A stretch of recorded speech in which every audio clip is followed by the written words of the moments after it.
Hey guys, welcome back to Yellowhammer Outdoors. Today we're doing something a little different. We're actually going to be doing a recipe video using wild boar. Now what you see here in front of me is a wild boar blue corn tamale. We're going to cut into this real quick, see how it tastes. Stick around for the rest of the video and my wife will actually be showing you exactly how to make this delicious recipe. So could you actually call us a tamale unboxing? I think so. This is a tamale unboxing reveal, first impressions. All right. Let's get this bad boy unwrapped. Ooh. So this masa was pretty blue before cooking. Cooking it here in the banana leaf, it has a nice deep green texture now. There is a little heat to this, so I recommend using a little bit of Mexican cream. Let's dig in and see how that tastes.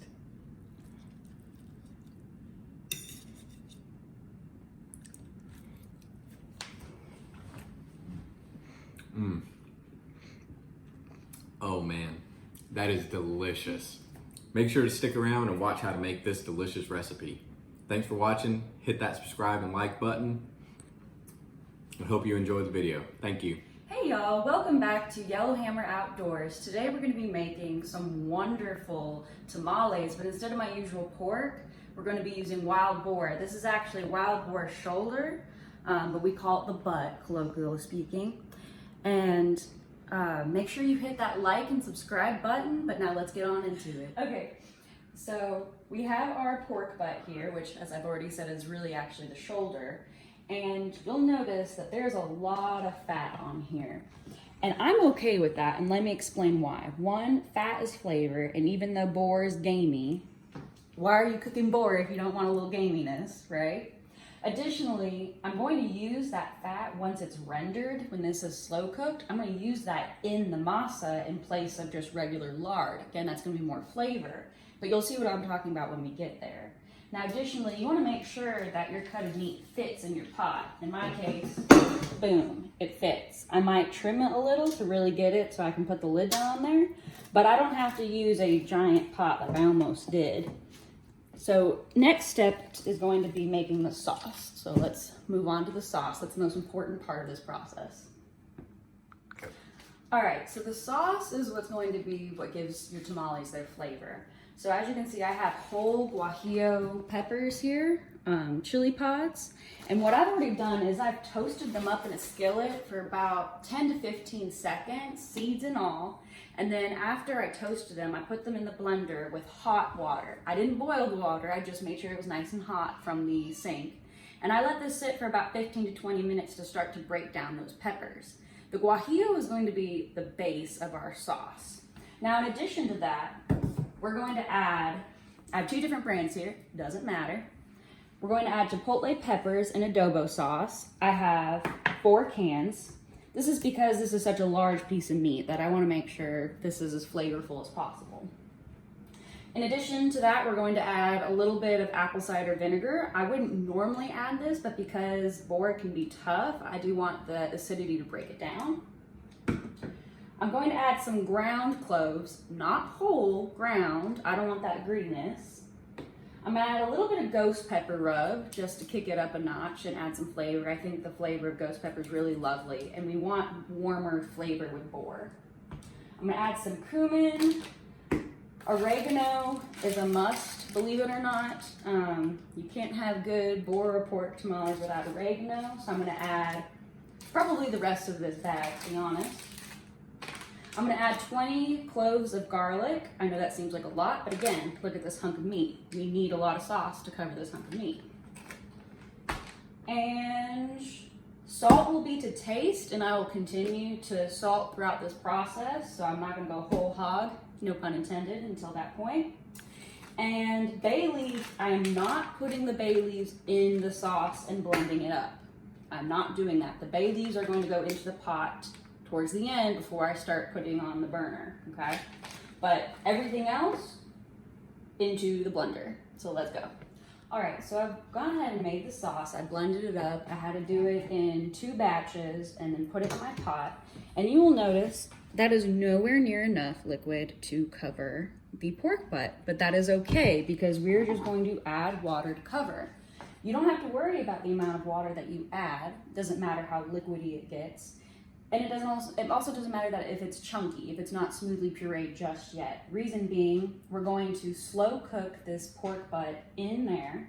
And then after it's done cooking and we remove the meat to cool down and shred, that's when we'll go ahead and strain and reduce the sauce. So then we'll get that full flavor back. It'll be concentrated again. So I'll go ahead and add the pork butt and fill up to water. All right, so now I have the boar butt or shoulder, if you will, in the pot. I did have to trim it a little bit in order to get it to fit well. And I made sure to leave room, headspace, if you will, for boiling purposes, okay? So I am gonna bring this to a roiling boil, okay? Bring it nice and high, and then I'll set it down to low, medium, low, and that's going to cook for 2 to 3 hours. It really depends on the size of the meat that you harvest. It really does. So I can't give you a distinct time. You're just gonna have to play around with it. But you will want it to be falling off the bone, nice and tender, easy to shred. That's what we're looking for. So you don't even have to worry about temperatures because at that point it will have hit those safe temperatures. I'm also gonna add 2 to 3 bay leaves at this point. Now, when I do take the meat out and strain and reduce this, I don't want the bay leaves in there. Those are gonna come out, but they're gonna be very easy to pull out. And make sure you have it covered. You can mess around with it a little bit, but again, 2 to 3 hours, bring it high, then let it just kind of simmer, if you will, okay? All right, now it's time to make the masa dough. The masa dough is going to be that nice kind of cornmeal filling in a tamale if you've ever had one. So first, we took our lard, which this is the lard that I use. Now in the past, I've added bacon fat or I've skimmed off of the boar or the pig. I'm just gonna keep it really simple this time around. I'm just using lard. And we're going to add some kosher salt to that and 2 teaspoons of baking powder. So it's gonna be kosher salt, 2 teaspoons baking powder, and 1 cup of lard, cold, okay? And then you beat that up until it's fluffy. I've already got my masa dough here, or masa I should just say, prepared. And what I did was I took blue corn masa. You don't have to use blue corn masa. I was just having fun, shopping local. And you take 2.5 cups of masa and 1.5 cups of water, hot, and you mix it just until it's moist, and then you let it cool back down to temperature. And then I also have chicken stock ready to go. This is actually chicken bouillon that I've used, and the reason I did that is because I like to control how much flavor, which I like a lot of flavor. So that's why I used bouillon. And again, I've used hot water, but I'm gonna let that cool back down. So when I'm ready and everything is either room temperature or colder, I'm going to take my masa and about golf ball sized chunks. I'm gonna put it in there and I'm gonna beat it, I'm gonna blend it. I'm gonna do that until all of the masa is gone. It's blended in there. Then I'm going to slowly add the chicken stock as I blend. And then once that's thoroughly blended, then I'm going to increase the speed and get it nice and fluffy. It'll be about another 3 minutes at that point. So that's how you're gonna make your masa dough. All right, now at this point, what I've done is I've transferred the sauce from the other pot into this pot after straining it and pressing and making sure I really worked that sieve. So I strained it into here, I pulled the meat out, let it cool on a cutting board, and I went ahead and I cut it all off that bone. And it's really good. It's like a monster. It's like a brontosaurus leg. But I went ahead and chopped it up. I put it in the pot. While I was chopping it up, that sauce already reduced about 2 inches. But we're just gonna continue to let it reduce. I'm gonna give this to my dog. She's gonna love it. Now's the time where I really like to start finishing off with salt. So I'm gonna add kosher salt. And then if you followed my instructions for all the ingredients, this thing's gonna be pretty spicy. It's gonna kick like a mule. Like, it's kind of giving me chest palpitations right now. So what we wanna do is we have all the heat, but we wanna add some salty, we wanna add some sour, and we wanna add some sweet. And yes, that did rhyme.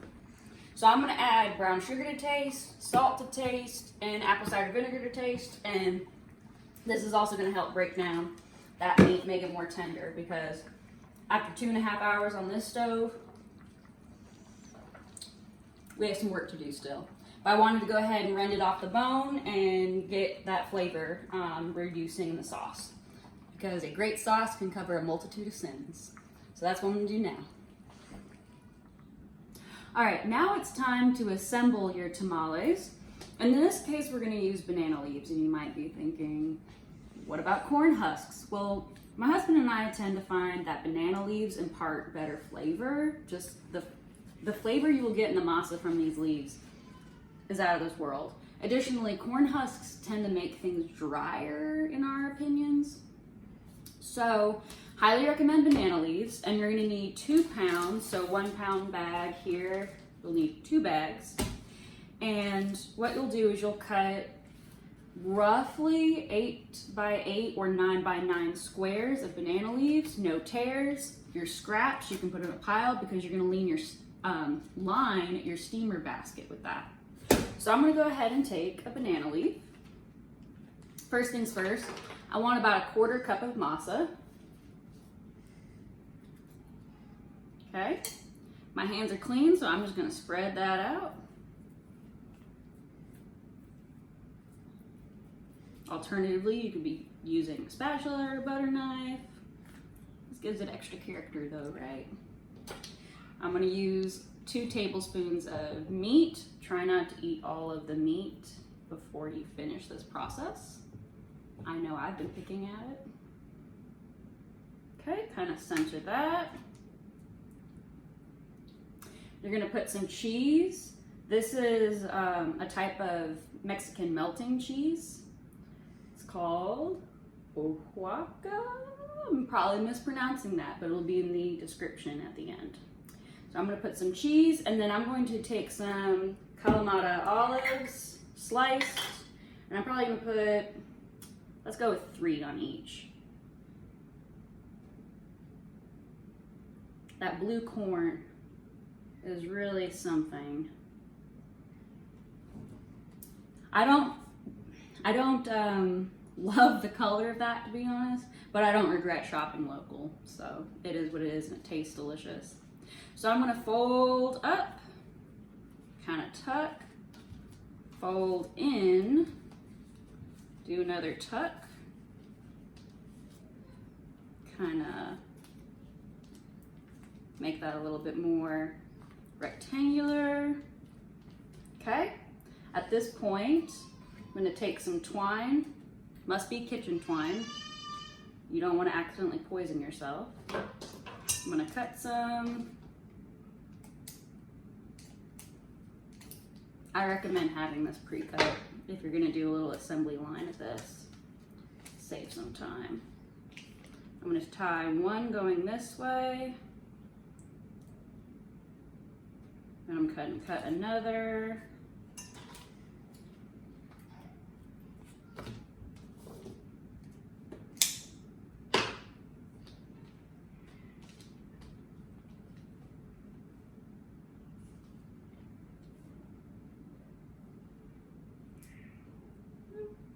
Doesn't have to be perfect, because it tastes perfect. It doesn't have to look perfect.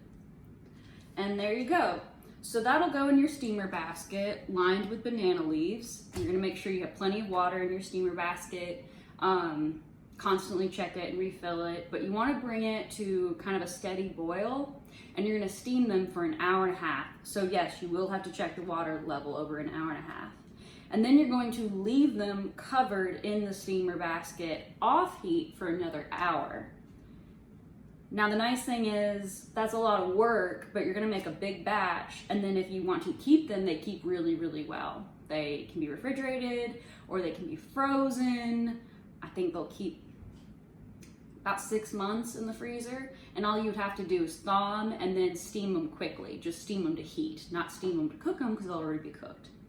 So I hope you've enjoyed this video and you've learned a lot. There will be a list of ingredients down in the description box. Make sure you like and subscribe.